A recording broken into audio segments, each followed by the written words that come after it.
Hello, this is Rich Pearson from RPM and this is my review of the 26-inch Clean Carbon K1 Trials bike.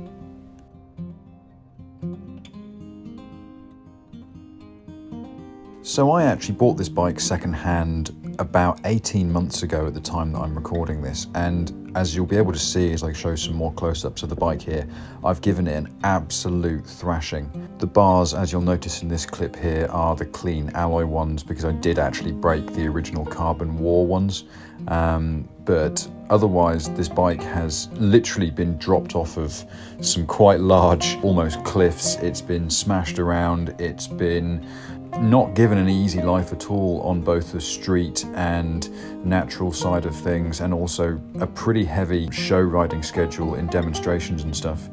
So one of the few things you can see that I changed this stem that it comes with was actually there was a shorter black one that was spec'd on it. I'm just under 6 feet tall, so I put a slightly longer one on just to give me a bit more reach, and I quite like that. Otherwise, the bike itself, I mean, I think it's the lightest competition trials bike in the world, coming in at just over 8 kilos for the full bike. One of the first things that I noticed about the bike itself was that it was very stiff.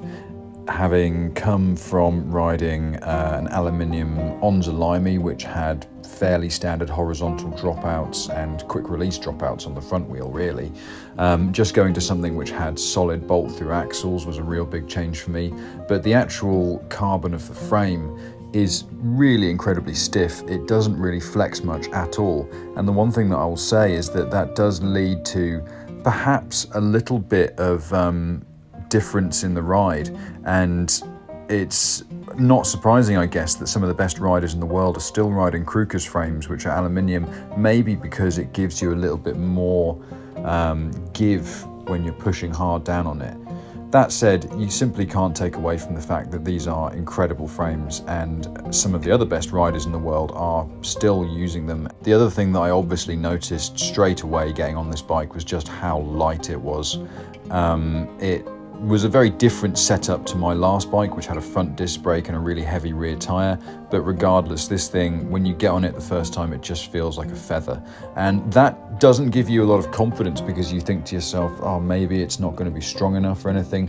But as you can see, there's a lot of chips and scrapes on it and stuff, and I might be right in suggesting that this frame, when it belonged to its previous owner, had actually been repaired as well. There's a noticeable repair on the top tube, I think, so it's definitely gone through the mills a bit. But I've had it for 18 months, and again, it really hasn't had an easy life with me, and it's held up really well.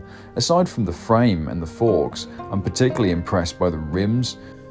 The rear rim, particularly on this bike, I don't know if you can see it in the videos, but it's actually missing a couple of spokes and has a fairly large flat spot in it, and it's still working absolutely fine. I actually bought a replacement rim for it a year ago just in case it blew up, and I haven't even unboxed that rim yet, so I'm really impressed, not just by the quality of the carbon parts, but all the other parts that have gone into the build on this bike. Looking at things like the cranks, the crankset I found, I was quite worried about it because I hadn't seen like cranks like this before, and they were actually really easy to take off because the first thing I had to do was to turn the bash guard around because the previous owner, I think, was right foot forward and I'm left foot forward. The chain tensioner, actually that was a really nice touch. I always sort of kind of wondered why people had gone away from horizontal rear dropouts, but I guess you need a chain tensioner if you're running the bolt through rear axle, and the design is actually really simple.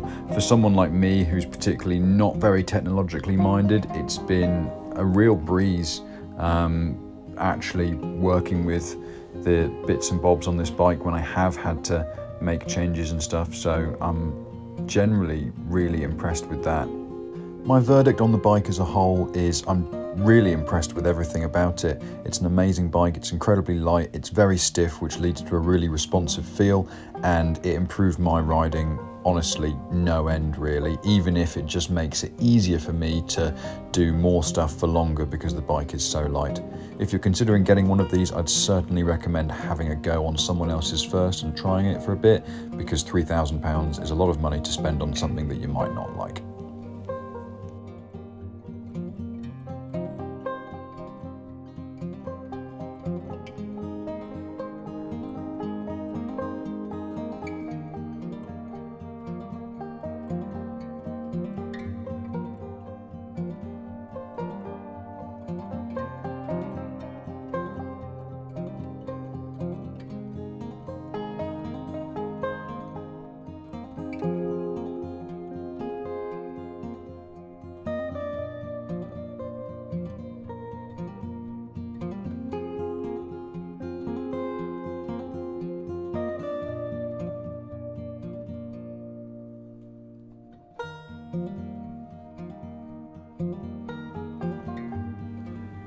Thanks for watching this video, and if you've enjoyed it, please consider subscribing.